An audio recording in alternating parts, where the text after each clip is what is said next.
Brothers వివాహాలు మరియు పండుగ వేడుకలకు సరికొత్త డిజైన్స్ తో అద్భుతమైన కలెక్షన్. ఆర్టిస్టులే కాదు టెక్నీషియన్స్ని కూడా నువ్వు నవ్వుతూ మాట్లాడుతూ ప్రేమించి మర్యాద అంటే ఇస్తుంటే ఇదన్నీ ఏంటంటే కనెక్షన్స్.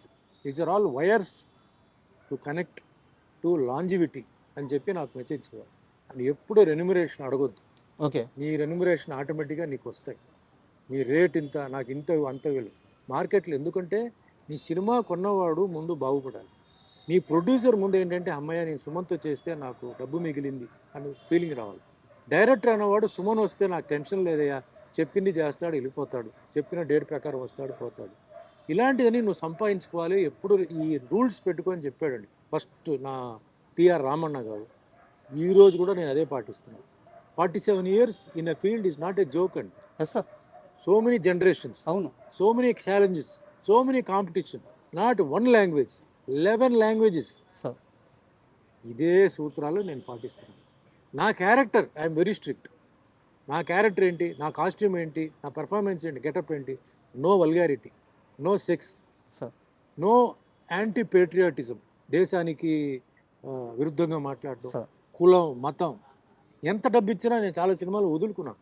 ఎంత డబ్బు ఇచ్చినప్పుడు డబుల్ మీనింగ్ డైలాగులు, సెక్స్ డైలాగులు, ఈ డైలాగ్ మానేశాను. ఖాళీగా ఉన్నాను ఇంట్లో. సార్. సుమన్ కొన్ని రోజుల్లో ఖాళీగా ఉన్నాడని కారణం ఏంటంటే అప్పుడు ఆ సీజన్ జరుగుతుంది.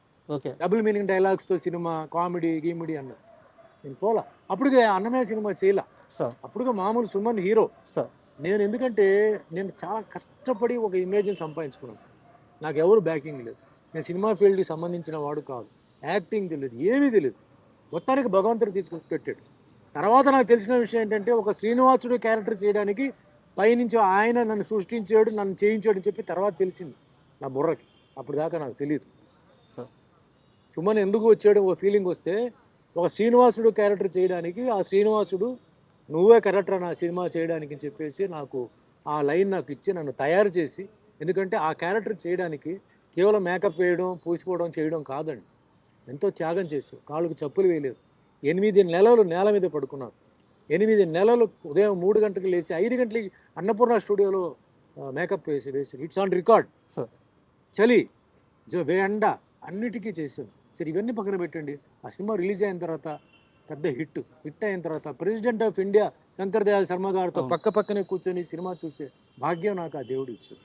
సో వీటన్నిటికీ అన్ని సంవత్సరాలు నాకు పరీక్ష, అన్ని సంవత్సరాలు నాకు ట్రైనింగ్, అన్ని సంవత్సరాలు ఏంటి ఆ మొహంలో మేకప్ వేసినందుకు మాత్రం కళ రాదు సార్. దేవుడు కళ రాదు. అయ్యో, ఆ పవర్ రావాలి. అవును, అది పైవాడు ఇవ్వాలి.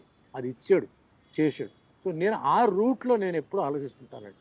మన చేతిలో ఏమీ లేదు సార్. 300 మంది పైకి ఎక్కారు, 3 నిమిషాల్లో ఎగిరిపోయారు సార్ ఫ్లైట్లో. ఏం గ్యారంటీ ఉందండి? ఇంకో 10 నిమిషాల తర్వాత ఏం జరుగుతుంది ఎవడికి తెలియదు. సో ఎక్కువ నేను ఆశలు పెట్టుకోవడం, ఎక్కువ అది ఇది లేదు. చిన్నప్పటి నుంచి మా అమ్మగారు కూడా చాలా అంటే ఒక ప్రిన్సిపల్గా ఉండేవారు. సో అన్నీ కొంచెం బుద్ధిజము, నా కరాటే స్కూల్లో కూడా బుద్ధిజం గురించి, కర్మ గురించి అవన్నీ, సాంస్క్రిట్లో భగవద్గీత చదివాను. అది పెద్ద నాకు ఒక వరం.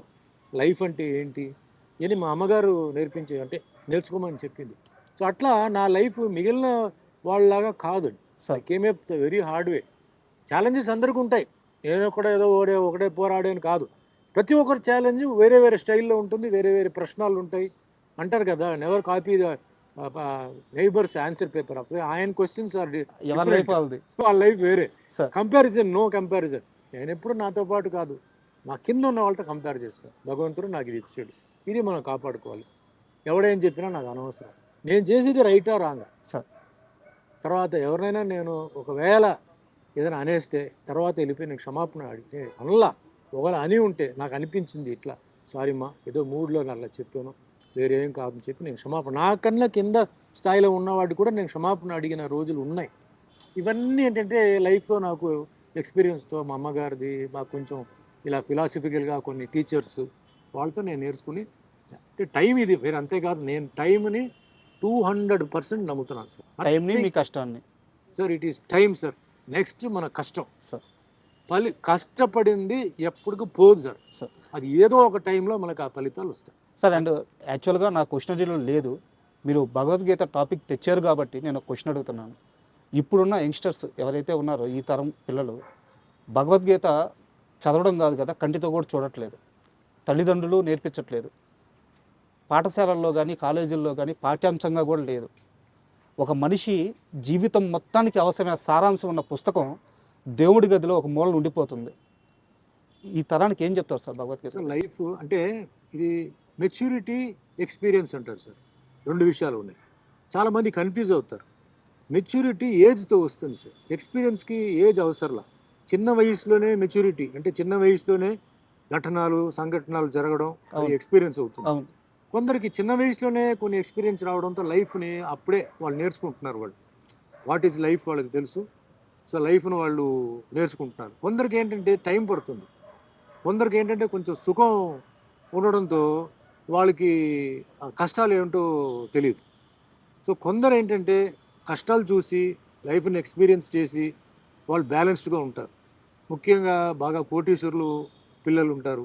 వాళ్ళకి ఎప్పుడూ తల్లిదండ్రులు ఏంటంటే కష్టాలు ఏంటో వాళ్ళకి చూపించలేదు, కష్టాలు ఏంటో చెప్పలా, కాబట్టి తెలియదు వాళ్ళకి.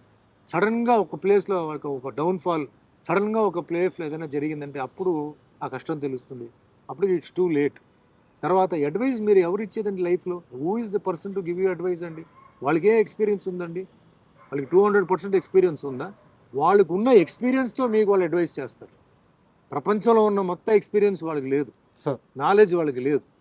భగవద్గీతలో మొత్తం ఉందండి. Yes sir. భగవద్గీతలో మనం కూర్చొని మనం అంటే సాంస్క్రిట్ చదవకరా, ఇంగ్లీష్ కూడా ఉంది. ఒక ఏజ్ వచ్చిన తర్వాతనే భగవద్గీత ఏమిటనేది తెలుస్తుంది. సార్. చిన్న వయసులో వాళ్ళకి తెలియదు సార్. చిన్న వయసులో అది అలా జరిగి ఉండేది, ఇలా జరిగింది, అది ఇది అంటారు, తెలియదు. That is immaturity. Sir. But maturity వచ్చినప్పుడు వాళ్ళు ఎవరిని అడిగితే మన కరెక్ట్ అడ్వైస్ ఇస్తారు. లాయరా, జడ్జా కాదు, వాళ్ళు ఇస్తారు. వాళ్ళు ఇచ్చే ఇదంటే బుక్ నాలెడ్జ్ ఉంటుంది, కొంచెం ప్రాక్టికల్ నాలెడ్జ్ ఉంటుంది. బట్ ప్రపంచంలో ఉంటున్న ఒక అడ్వైజర్, బెస్ట్ అడ్వైజ్ ఎవరంటే భగవద్గీత. అదేదో హిందూ రిలీజన్ అని కాదండి. Bhagavad Gita can be studied by a Muslim, by a Christian, by a Buddhist, by a Sikh, by a Jain, anybody. It is a book of knowledge of how to live life. Sir. నా ఎక్స్పీరియన్స్తో నేను చెప్తున్నా. చిన్నప్పుడు మా అమ్మగారు నేర్పించారు. ఎందుకురా మాకు భగవద్గీత ఎందుకు, ఇదేంటిది అన్నాను. అలాగే మా ఇంటి ఎదురులోనే కరాటే స్కూల్, చిన్న 6th క్లాస్లో వెళ్ళరా అన్నారు. కరాటే ఎందుకు, దేనికి ఇది అన్నారు.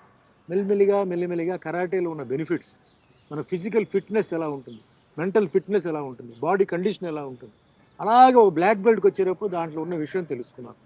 మనలో ఉన్న ఒక పేషెన్స్, కామ్నెస్, ఎన్నిసార్లు కింద పడినా కూడా లైఫ్లో మనం లేచి నిలబడి మనం ఫైట్ చేయవచ్చు, ట్యాకిల్ చేయవచ్చు. తట్టుకునే శక్తి మనకి కావాలంటే martial arts, discipline, devotion, dedication, daringness లైఫ్లో అదన్నీ ఒక మెథాడికల్గా నేర్పించేది నాకు martial arts. Book of knowledge, లైఫ్ని ఎలా ముందుకు తీసుకెళ్ళాలి చెప్పింది నాకు భగవద్గీత. Super sir.